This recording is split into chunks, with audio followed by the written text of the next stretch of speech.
Salut Fouma, comment tu vas après ce titre de champion de France du coup? Toujours aussi content? Salut Jim, ça va bien et toi? Ça va, super. Écoute, moins bien qu'un champion de France, j'imagine. Tu dois encore surfer sur le petit week-end de folie que tu viens de vivre là, non? Ouais, je suis très content, vraiment très très content. C'était un objectif sur cette saison, on y reviendra. D'abord, est-ce que tu pourrais te présenter en quelques mots, ton âge, ton prénom, d'où est-ce que tu viens, etc. Je m'appelle Julien Perbal, mon pseudo c'est Fouma, j'ai 19 ans et j'habite à Orléans. Ok. Ça vient d'où Fouma comme pseudo? Il y a une petite anecdote là-dessus? Ouais, il y a une petite anecdote. C'est quand j'étais petit, j'avais un compte qui s'appelait Fouma Boule. Pour rigoler avec mon frère, on l'avait appelé comme ça. Et après j'ai commencé la compète et j'ai voulu couper parce que je trouvais que Fouma Boule ça faisait un peu trop... C'était un peu long. Ouais, et même pas très sérieux. Donc j'ai coupé en Fouma. Ok, Fouma, bon écoute, comme quoi, des fois ça vient vraiment de rien. Et du coup, au niveau du football, je suppose que tu es fan de foot aussi. C'est quoi ton rapport avec le foot? Est-ce que tu as regardé quand tu étais petit? Est-ce que tu jouais? Ouais, je suis vraiment un fan de foot depuis tout petit. J'ai joué à partir de mes 6 ans jusqu'à mes 16 ans. Et ouais, je regardais tous les matchs à la télé. Je suis un grand passionné de foot. Grand passionné, du coup tu jouais quel poste toi? J'étais attaquant. Attaquant de pointe ou sur le côté Ouais, plutôt? attaquant de pointe et je pouvais jouer sur le côté aussi. Gaucher, droitier, les deux pieds? Gaucher. Gaucher, attaquant de pointe, effectivement, c'est quelque chose de rare, c'est quelque chose de recherché. Et du coup, au niveau de ce foot-là, comment tu as fait la transition vers FIFA? Tu as d'abord joué un petit peu comme tout le monde à FIFA en détente ou tout de suite tu es arrivé pour aller faire de la compétition et te dire que tu avais tes chances? Bah, de base, je jouais avec mes cousins et mon frère. L'été, j'allais chez mes cousins, on jouait tout l'été à FIFA juste pour s'amuser. Et j'ai vraiment commencé à m'y mettre sur le fin de FIFA 20. J'ai commencé avec notamment Mino, c'est lui un peu qui m'a vraiment lancé dedans. Et après, FIFA 21, en signant à Atlantide, je me suis lancé à 100%. Ok, donc du coup, tu es arrivé quand même assez tardivement sur cette scène-là. C'est une scène que tu disais, Mino t'y a amené, c'est une scène que tu connaissais, tu côtoyais déjà des joueurs ou c'est vraiment qu'on a repéré un peu ton talent comme ça et qu'on a essayé de te pousser? Vraiment, je connaissais personne. Je suis juste tombé en fut champion contre Mino. Et après, on est devenus potes. On restait souvent au micro tout l'été. Et il m'a fait jouer des top joueurs, ça m'a entraîné. Okay. C'est comme ça que j'ai progressé. Et du coup, pour l'anecdote, Milo, tu l'as claqué en fut champ, il a été choqué et t'a envoyé un message. C'est comme ça que ça s'est passé ou... Non, pas du tout. En plus, il m'a battu. Il m'a battu, mais on était sur le live d'un Français en même temps, en fait. Et je lui disais, ouais, Mino, je suis en train de te jouer. Et après, on s'est parlé sur Twitter, il a été sympa avec moi. Il m'a dit que j'étais bon, que je pouvais me lancer, et ça m'a motivé à me lancer. Ok, ça t'a motivé. Et du coup, t'es arrivé par quel biais dans cette sphère? Parce que c'est finalement une communauté quand même assez fermée. T'as réussi tout de suite à faire des tournois, à te faire des contacts pour pourquoi pas faire des essais dans des structures ou t'as mené ta barque un petit peu tout seul? En fait, chaque année, avec un pote, on s'inscrivait à la E-Ligue 1 juste pour rigoler. Donc, juste comme ça, pour tenter notre chance. Et l'année dernière, je suis allé en finale stade et j'ai joué contre Sneaky. Okay. Et c'est de là où Sneaky m'a recontacté 1 ou 2 mois plus tard. J'avais perdu contre Sneaky et il m'a recontacté 1 mois plus tard pour me faire signer à Atlantide. Ok, bon, comme quoi il faut vraiment perdre des matchs FIFA des fois dans sa vie parce que tu perds un match FIFA, Mino te contacte, il te dit bon t'es bon, il te fait jouer contre des pros, tu perds contre Sneaky et on te contacte. Et du coup dans ce projet-là, cette année quand tu intègres cette E-Ligue 1, tu y vas avec l'intention de la gagner, tu crois en tes chances ou tu te dis que ça va être compliqué étant donné tous les anciens qu'il y a et toutes les grosses têtes de la scène, on a envie de dire, qui veulent ce titre? Bah ouais, on avait l'intention de la gagner avec Leandro, même si on sait que c'est très compliqué. On sait qu'en France, il y a des très bons joueurs, mais ça aurait été un échec pour Leandro et moi de ne pas la gagner cette année, parce qu'on est dans les meilleurs Français sur nos consoles, et c'était vraiment l'objectif de la gagner. Justement, tu le disais, c'est un peu spécial comme statut quand même. Vous êtes déjà 2 joueurs très jeunes, tu le dis, tu découvres un petit peu sur FIFA 20. Tout de suite sur FIFA 21, tu as la pression de devoir respecter ton rang des meilleurs joueurs européens sur ta console. Comment tu l'as vécu? Est-ce que tu étais préparé à vivre autant de pression ou est-ce que tu t'es dit que voilà, tu prends toujours ça comme un jeu et qu'au final, le rang, ça vaut pas grand-chose?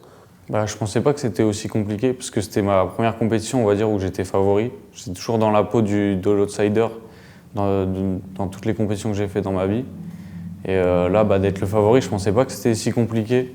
On n'a vraiment pas le droit à l'erreur. On l'a vu dans le chat, quand un favori il perd un match, il se fait allumer. On voit Minot qui était champion de France, quand il perd 4-0 contre Amar, il s'est fait terminer dans le chat. Alors que s'il gagne un match, tout le monde dit que c'est le meilleur. Donc il faut avoir un vrai mental quand on est favori, parce qu'on n'a pas le droit à l'erreur. Ouais, justement, toi, tu le vis comment ce truc? Tu regardes un petit peu les commentaires, tu lis le chat quand tu regardes les rediffs, ou tu te dis plutôt non, vaut mieux pas, je vais pas trop me saper le moral si jamais. Bon, après toi, tu as eu de la chance, ça s'est plutôt bien passé sur l'ensemble de ta compétition. Mais est-ce que c'est quelque chose que tu regardes quand même? J'ai regardé que quand j'ai gagné. Au moins, tu peux pas être déçu. Je voulais pas regarder quand j'ai perdu, parce que déjà j'étais déçu d'avoir perdu, et je sais que ça peut, juste un petit message, ça peut te toucher. Et je me suis dit, vaut mieux pas, je sais ce que je vaux, et je sais qu'en quart de finale, on allait répondre présent. Du coup, on t'a vu assez détendu à l'arrivée au studio. Nous, on s'est croisés, t'étais en chaussettes et tout se passait bien. Tu m'as dit non, pas trop de pression. Et finalement, la pression, elle est peut-être venue un petit peu après, pendant le match. Est-ce que le fait que ce soit un gros enjeu, qu'on ait aussi un adversaire comme Rafsou qui est très expressif, qui a tendance à pas mal crier, est-ce que ça a joué, ça a eu un impact sur toi? Non, franchement, c'est pas vraiment le fait que Rafsou il est expressif. Je pense que vraiment c'était ma première LAN. Il y avait beaucoup de choses dont je ne m'y attendais pas, en fait, les sortes de lumière à côté de l'écran. Tout ce genre de choses, ça a fait que je ne me sentais pas dans mon élément, et j'ai eu du mal à rentrer dans la compétition et à me rendre compte que c'était une finale d'un championnat de France et qu'il fallait vraiment tout donner. Et ouais, je pense que c'est vraiment ça qui a fait la différence quand j'ai pris conscience de l'événement et que j'ai pu vraiment rentrer dans ma finale. Ouais, justement, cette finale et cet événement qui était très suivi, très attendu. On a même eu Jean-Pierre Papin qui était avec nous. Quel effet ça t'a fait de pouvoir côtoyer une légende? Bon, même si c'est pas exactement la même génération, mais est-ce que ça vous a donné peut-être un regain de confiance de pouvoir côtoyer un ancien Ballon d'Or comme ça? Ouais, franchement, c'était un plaisir pour, je pense, toutes les personnes qui étaient sur le plateau. On voyait un Ballon d'Or, c'était pour tous les fans de foot, c'était un rêve. Il nous a même coaché, Leandro et moi, pendant un match en entraînement.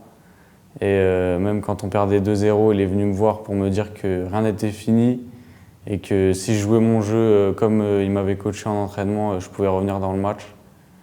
Et puis voilà. Et il a eu raison, puisqu'au final, vous perdiez 2-0 et tu as remporté ton match aussi. Et ça a permis à Leandro d'aller chercher le 5e match du BO. Justement, cette victoire, je pense qu'elle était attendue. Tu fais un peu partie de ce clan Peixoto, puisque tu étais avec toute la famille. Comment vous avez fêté? Comment vous avez vécu cette victoire, toi, de ton point de vue? Est-ce que ça t'apporte aussi un bienfait d'être aussi entouré que ton coéquipier, finalement? Ouais, j'ai tout de suite senti un réel soutien chez les Peixoto. J'ai passé le week-end chez eux et franchement, on sent qu'ils sont tous soudés. Ils sont tous très très gentils. Et franchement, c'était super comme week-end, j'ai vraiment bien aimé. Bon, ça fait plaisir. Est-ce qu'on a éventuellement un petit Julien Peixoto en route pour le prochain pseudo, ou tu vas rester sur du Fuma? Peut-être, on verra. On va voir, on va essayer de s'arranger au niveau des papiers. Et du coup, pour toi, pour la suite de ta jeune carrière, parce que finalement, c'est presque ridicule de parler d'objectifs, tant tu as déjà réalisé le rêve de certains joueurs qui sont là depuis des années et des années. Est-ce que tu as des rêves, tu as des objectifs à court ou à moyen terme sur ta carrière FIFA? Ouais, franchement, ça serait bête de s'arrêter à un trophée de champion de France. Il faut toujours viser le plus haut. Et je pense que j'ai encore rien fait dans l'e-sport, c'est que ma première année, et je veux aller chercher beaucoup plus haut. Beaucoup plus haut, on y pense. Il y a cette petite symbiose qui s'est créée entre toi forcément et Leandro. Vous êtes amis en dehors des terrains. On parlait tout à l'heure aussi avec Leandro de son camp d'entraînement avec les Foot de France. Est-ce que c'est quelque chose que tu vises toi aussi, un objectif de représenter ta nation? Ouais, je pense que cette année, pour moi, vraiment, c'était une déception de ne pas être dans les 5 sélectionnés. J'ai eu du mal à m'acclimater au 2v2 à Clairefontaine. Et l'année prochaine, si je suis sélectionné dans les 16, je vais tout faire pour représenter la France. Écoute, merci à toi, Fuma, pour cette interview. C'était très intéressant. Je vais te laisser le mot de la fin. Si tu as des gens à remercier ou des petits coucous à faire, c'est à toi. Ouais, je voudrais remercier déjà toute ma famille qui m'ont soutenu et surtout mon coach Nolan, qui est mon meilleur pote. C'est pas le coach d'Atlantide, mais c'est lui qui vient chez moi quand il y a tous des tournois. Il n'a pas pu être là. Je sais qu'il m'a suivi et c'est aussi grâce à lui que j'en suis là. C'est bon, en tout cas, toujours bien entouré. Merci à toi. Merci.